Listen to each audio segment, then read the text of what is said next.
Hello, my name is Yana. I'm a pixel art artist, and today I am creating a sprite sheet of the cat wearing a Pikachu costume because why not? And I'm gonna show you the process, and in the end, as a cherry on top, I'm gonna show you how this costume looks in an actual space. So stick to the end, and let's jump right into it. I ambitiously started to freehand the cat, only soon to realize that this is not gonna fly, and I actually had to bring the skeleton of the avatar so I can match the size and proportions of the cat better. And I use the reflection tool in Aseprite program. So I'm kind of playing with the body position, and I ended up having this stand on 2 feet, and I was struggling with ears a little bit. I was getting like a goblin vibe at first and like a bat vibe, but I think I ended up using like a fairly cute pair of ears.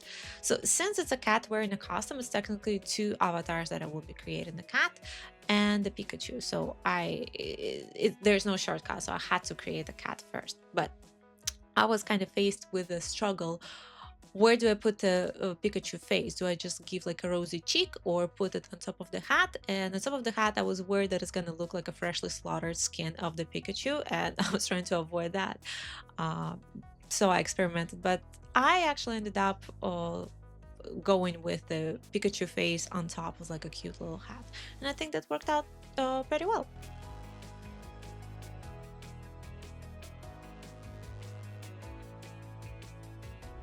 I'm just adding some shadings to the tail. It's iconic for Pikachu, so it's a must-have. I extended the yellow sleeves so it looks like a cute little onesie that Cat is wearing. And just fixing some outlines on both layers and making sure everything is symmetrical and matches up.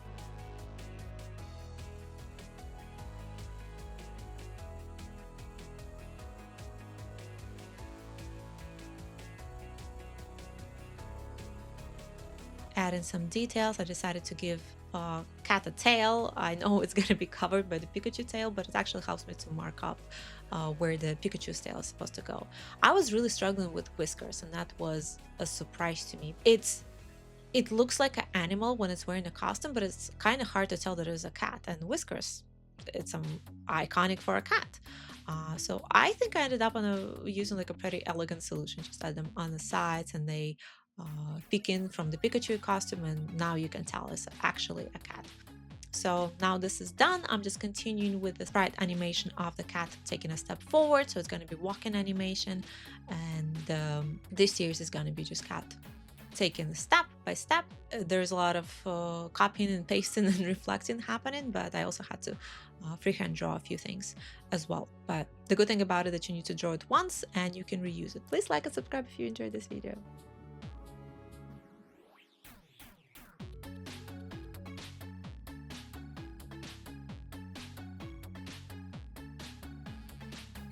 The sidewalk, it can look intimidating, but again, keep in mind that's only once you need to create it. You can reflect it back if you want your avatar walk to a different direction. But I was kind of getting like a human head, like a child head kind of vibe, which is kind of creepy. So I was playing with this a little bit, realized that I just need to make the ears bigger, and I think it looks more organic this way. Again, it's going to be a Pikachu hat on top of that.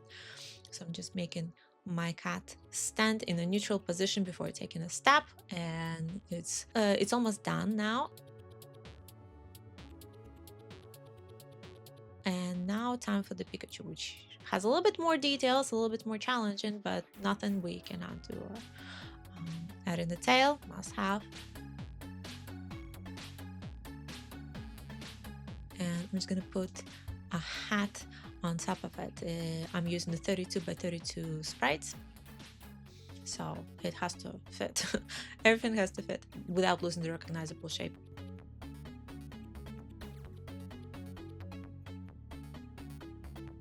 Yep, so just adding a little bit shading, a little bit of detail, so we can understand what's going on. And now I'm just copying and slightly modifying that it looks like the cat is taking a step. And even though it might look like unnecessary complication of creating a cat and then the Pikachu on top, but I found it very helpful because cat to me serves as a very good guide to where I put the Pikachu costume on top of it. It worked out pretty well, I think. It's now taking a step forward, minor tweaking that I'm doing.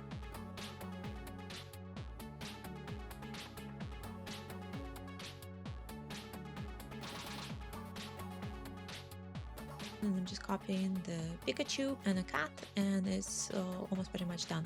And as I mentioned, the good thing about it that it might seem like a lot of work at first, but at the end of the day, I'm just gonna copy this, reflect it, and make my cat work in the opposite direction. Because walking forward and walking to the side, I think are the most detailed, the most challenging artistic decision that you need to make. But when the cat walks to another side and to the back, it's much less details, but I had to make sure that I stick with a iconic look because the tail shows a little bit more walking backward, and I have to have the stripes. That was iconic. Come on, Pikachu. Other than this, there's no really face features, and that makes walking away animation taking much less time.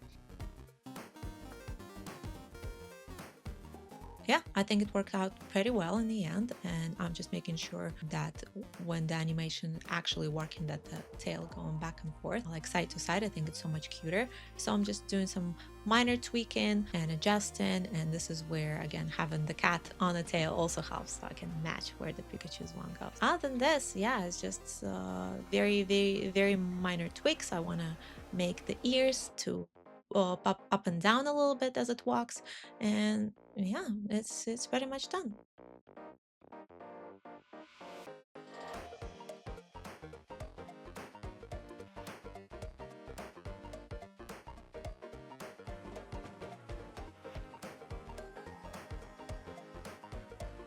Let me know what you think. Please like and subscribe if you enjoyed this video, and let me know in the comment which character you would like to see next. Thanks so much for watching. I'll see you in the next one. Bye.